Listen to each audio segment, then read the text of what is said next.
why most dating advice makes approaching harder. Most dating advice doesn't fail because it's wrong. It fails because of what it makes you do internally. It takes something so simple like talking to another human being and it turns it into a personal development project. And this is what causes so many guys to overthink and actually not get anywhere with this. For me, this meant years of me doing something called day game, walking around central London, wasting time, scanning, looking, making myself tired, overthinking, self-criticism, sitting in cafes, waiting for the perfect time to approach, waiting for that good feeling to do it. Always asking myself the same question. Is this the right moment? Can I do it now?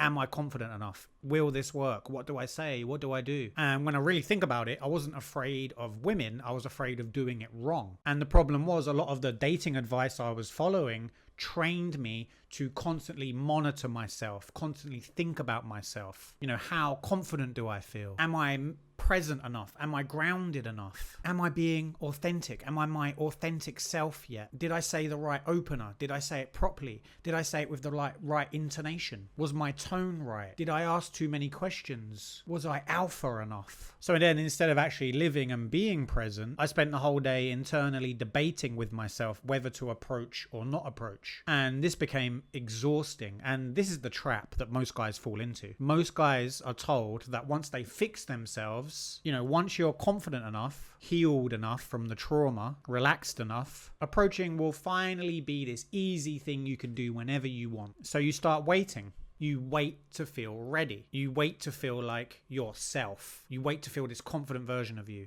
your authentic self. You wait for the fear to go away. But while you're waiting, something else happens. You start to reject a part of you, a version of you that is hesitant, that is unsure, that is scared. And you start treating that part of you like an obstacle rather than something that you have to embrace. So then approaching isn't about just saying hello anymore and having a conversation. It becomes about proving that you've improved. Then every interaction that you have with a woman starts to carry a lot of weight. You start saying, oh, okay, what does this say about me? Am I making progress? Am I doing it right? Am I becoming the guy I'm supposed to be becoming? So then this pressure makes approaching a lot harder rather than easier. So then the irony is that the more advice that you are consuming, the harder this will become. The more that approaching will dominate your mind. And you stop living your life because you're constantly thinking whether you should approach or not. And that's where guys burn out. They lose motivation. They just become exhausted. That's why guys self-attack all the time. That's why guys are so hard on themselves all the time. And then they feel even worse, even though they're